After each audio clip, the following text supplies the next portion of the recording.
मिठू तोता और कबूतर नदी पर बैठे दाना खा रहे थे।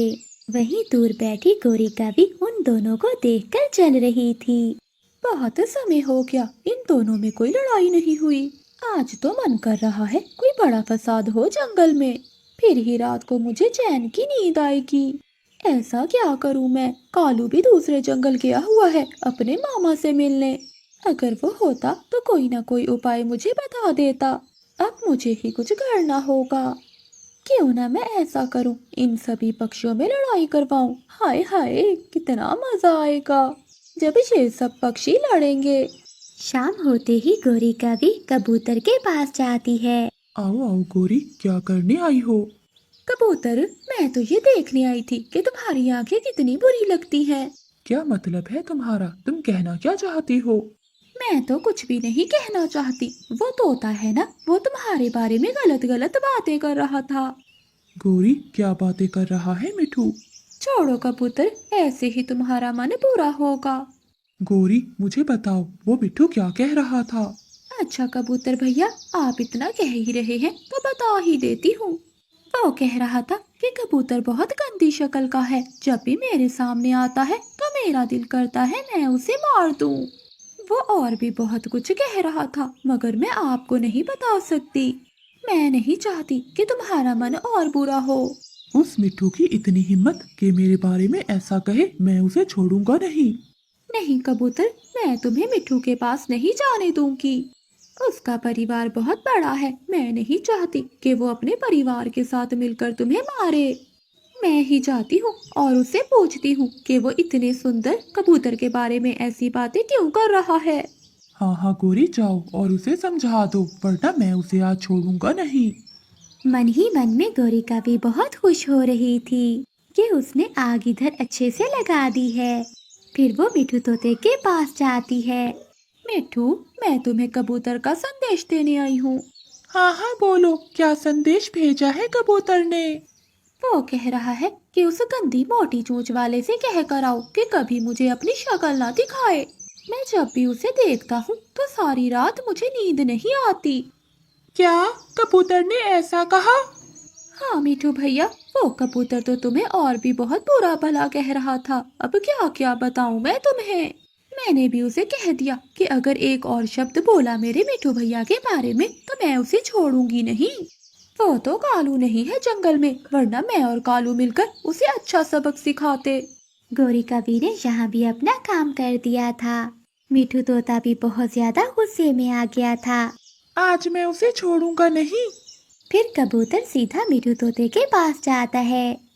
ओए गंदी आंखों वाले कबूतर, क्या बदमाशी दिखा रहे हो? तुम्हारी इतनी हिम्मत कि तुम मेरे घर तक आ गए। अच्छा हुआ आ गए, अब बचकर नहीं जा पाओगे। गौरी का भी जो थोड़ी दूर छुपकर बैठी हुई थी, वो ये सब देखकर बहुत खुश हो रही थी। कबूतर और मिठू तोता आपस में लड़ने लगते हैं। वो एक दूसरे को चोंचे मार रहे थे। वो दोनों लड़ाई खत्म नहीं कर रहे थे। उन दोनों का शोर सुनकर रानू चिड़िया वहां आ जाती है। क्या हुआ? आप दोनों क्यों लड़ रहे हो? आप दोनों तो बहुत अच्छे दोस्त हो। फिर आज क्या हुआ? चिड़िया, ये कबूतर दोस्ती के लायक नहीं है। अच्छा, तो तुम बहुत हो लायक। चिड़िया बहन, मुझे बताओ, क्या मैं गंदी शक्ल का हूँ? नहीं कबूतर भैया, आप तो बहुत सुंदर हो। चिड़िया, ये तोता सारे जंगल में मेरे खिलाफ बातें कर रहा है कि मैं बहुत बुरी शक्ल का हूँ, मेरी आंखें गंदी हैं। चिड़िया, मैंने ऐसी कोई बात नहीं की, बल्कि यही मुझे बुरा कह रहा है पूरे जंगल में। कबूतर भैया, क्या आपके सामने मिठू ने किसी को बुरा भला कहा है? नहीं चिड़िया। मिठू भैया, क्या आपके सामने कबूतर ने किसी को कहा है? नहीं। तो फिर आप दोनों ऐसे क्यों लड़ रहे हो? ऐसे ही किसी की बातों में आकर ऐसे आपको नहीं लड़ना चाहिए। जब तक आप अपने कानों से ना सुन ले, आपको किसी की बात का विश्वास नहीं करना चाहिए। चिड़िया बहन, तुम बिल्कुल ठीक कह रही हो, हम भी ऐसे सोचे समझे बगैर ही लड़ने लग गए, हमें पहले सोचना चाहिए था। ऐसे उन दोनों की लड़ाई खत्म हो जाती है। गौरी का भी जो बैठी ये सब कुछ देख रही थी, वो बहुत नाराज हो जाती है। अभी तो मजा आ रहा था, ये रानू की बच्ची न जाने कहां से आ टपकी। लेकिन कोई बात नहीं, मुझे भी गौरी कहते हैं, मैं अपना मजा जरूर पूरा करूंगी। फिर गौरिका भी अपने घर चली जाती है। वो रात को सोचती है कि वो अब ऐसा क्या करे कि जंगल के पक्षियों में लड़ाई शुरू हो जाए। फिर गौरिका भी को एक आइडिया आता है और वो सो जाती है।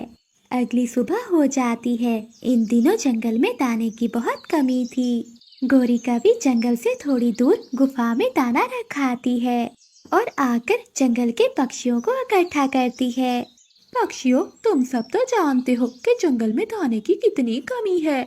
मैं भी सारा दिन दाना ढूंढती रही, पता है। फिर मैं जंगल से बाहर गुफा में गई, वहाँ मुझे ढेर सारा दाना मिला। वहाँ पर अभी भी थोड़ा दाना बचा है। मैंने सोचा कि आप में से भी किसी का भला हो जाएगा।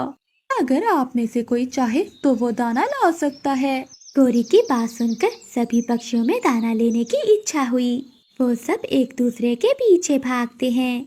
रास्ते में रानू चिड़िया बैठी हुई थी। जब वो उन्हें देखती है तो कहती है, ये सब पक्षी कहाँ जा रहे हैं? ऐसे लग रहा है जैसे इनकी रेस लगी हुई हो। मुझे इनके पीछे जाकर देखना चाहिए। आखिर ये सब कहाँ जा रहे हैं? फिर रानू चिड़िया उनके पीछे चली जाती है। सभी पक्षी जाते ही वहाँ लड़ना शुरू कर देते हैं। मैं सबसे पहले आया हूँ, इसलिए ये दाना मेरा है। अरे मिठू, क्या मेरा मेरा लगा रखा है? ये दाना मेरा है, मैं तुम सबसे बड़ा हूँ। गौरिका भी थोड़ी दूर बैठी ये सब कुछ देख रही थी। गौरिका भी तो उनको देखकर बहुत खुश हो रही थी। अरे वाह वाह, कितना मजा आ रहा है। अब लगा है न तीर निशाने पर। यहाँ तो रानू चिड़िया भी नहीं आ सकती इनकी लड़ाई खत्म कराने के लिए। रानू चिड़िया गौरिका भी के पीछे बैठी ये सब कुछ सुन रही थी। गौरी, तुमको शर्म आनी चाहिए ये सब कुछ करते हुए। भला तुम्हें मिलता क्या है ये सब कुछ करके? मुझे शांति मिलती है। आओ आओ चिड़िया, देखो तुम्हें भी बहुत मजा आएगा। गौरी, मैं इतनी जालिम नहीं हो सकती। ये लड़ाई तुमने डलवाई है इन पक्षियों में। अगर ये वैसे भी लड़ते तो मैं तुम्हारी तरह बैठकर तमाशा नहीं देखती, बल्कि इनकी लड़ाई खत्म कराती। तुम्हारा क्या मतलब है कि ये लड़ाई मैंने डलवाई है? गौरी, मुझे सब पता चल गया है। मैंने तुम्हारी सारी बातें सुन ली हैं। अब मेरी बात भी गौर से सुन लो। दिल को शांति लड़ाई डलवा कर नहीं होती। असल शांति तो प्यार मोहब्बत बढ़ाने से होती है। लेकिन तुम ये बातें कभी नहीं समझोगी। अब तुम जाओ यहाँ से। फिर रानू चिड़िया गुफा के अंदर चली जाती है। आप सब क्यों लड़ रहे हो? अच्छा हुआ चिड़िया, तुम आ गई। अब असल न्याय तुम ही करोगी। तुम ही बताओ ये दाना किसका है? चिड़िया, कबूतर को अब तुम ही समझाओ कि ये दाना मेरा है। आप सब खामोश हो जाएं। आप मुझे ये बताएं, आपको यहाँ भेजा किसने है? हमें दाने के बारे में गौरी कवि ने बताया था। गौरी ने आप सबको बेवकूफ बनाया और आप बन गए। चिड़िया, क्या मतलब? आप सब तो गौरी कवि को जानते हैं, वो कितनी बड़ी फसादन है। उसने गुफा में दाना खुद ही रखा है ताकि वो आप सब में लड़ाई करवा सके और वो आपकी लड़ाई डलवा कर मजा ले सके। जितनी देर आप सब ने लड़ने में लगाई है, इतनी देर में तो आप सब दाना ढूंढ सकते थे। सभी पक्षी अपने किए पर बहुत शर्मिंदा थे कि कैसे उन्होंने इतने से दाने के लिए लड़ाई की।